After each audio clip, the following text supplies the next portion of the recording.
Good morning there.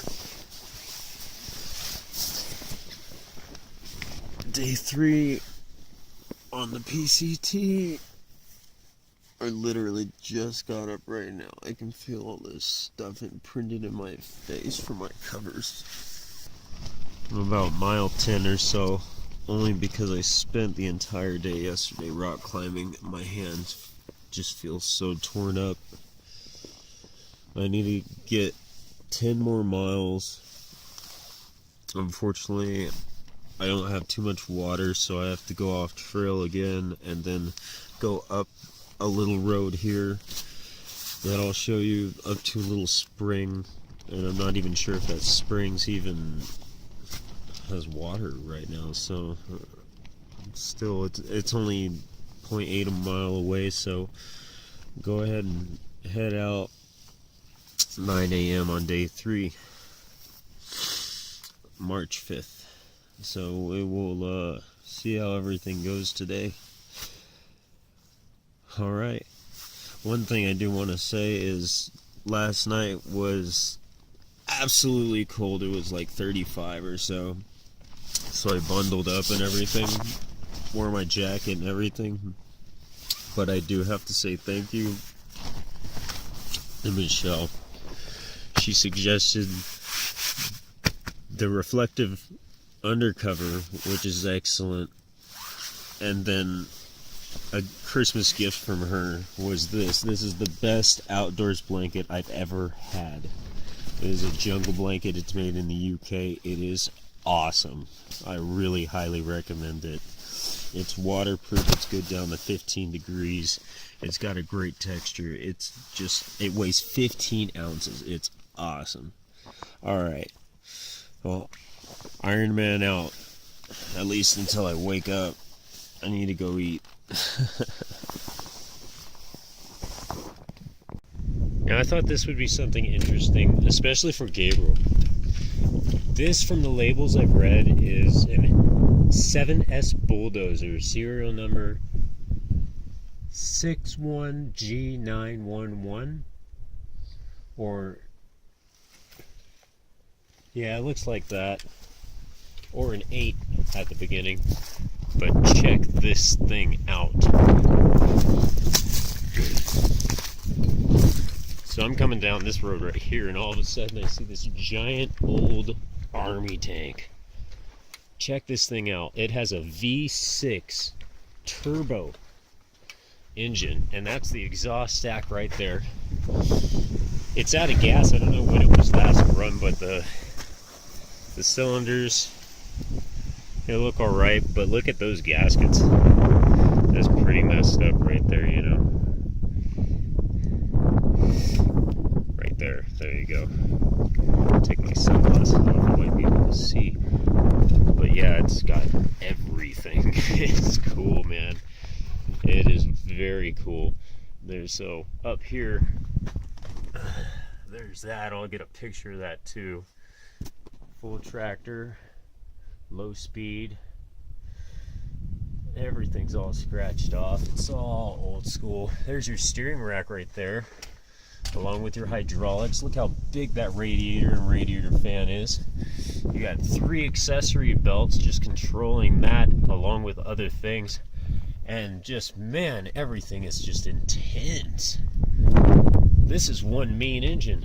I'd like to see it in a Honda. But it's got like train wheels hooked up to the tank treads. You come back here, it's got one hell of a winch. One hell of a winch. And you come back over here, you got a gauge down here. I'm not sure what that's for. And then your gas is right there,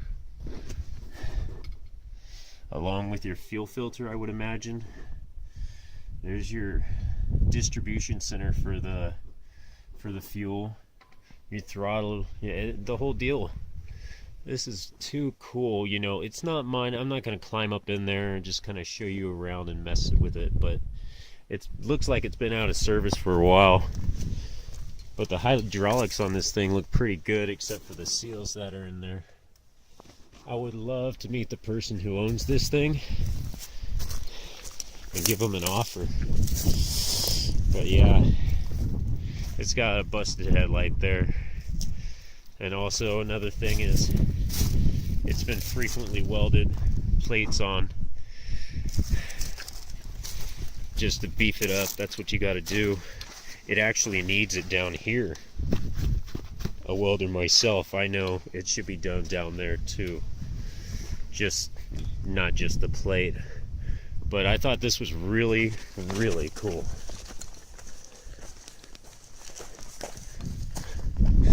But yeah, off we go, heading back west, along with more dry creeks, no water. Here we go. So that's the trail up ahead, going along here. And as you're walking by it, like for instance, right over there and through this whole area, the rain just came through. So it might pick it up on my light.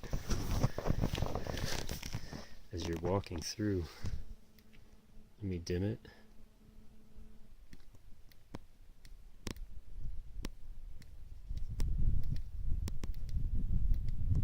There you go.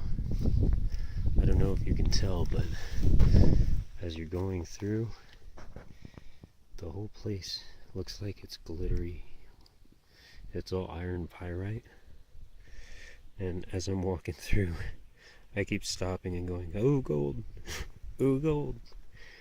And it sure fooled me. But it is really cool. The entire trail, I'll just go backwards a little and you can see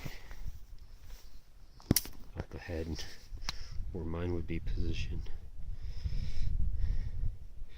It's much better in person, but it's all glittery. That's too cool.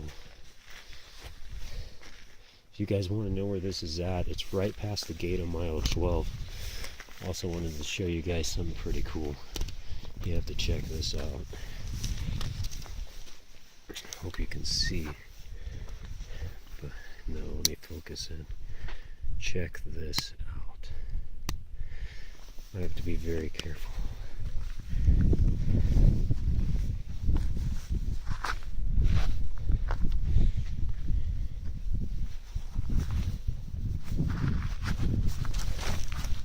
Okay. You see that?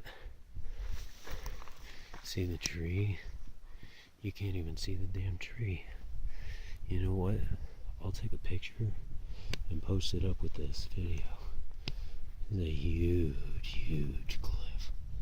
It is too cool. There you go. You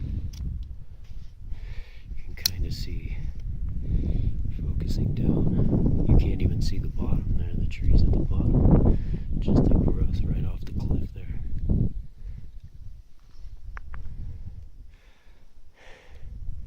And if you're wondering at what angle I'm at, because that's pretty steep, I'll put the camera in. I'll turn this way just to show you. That's how steep this is.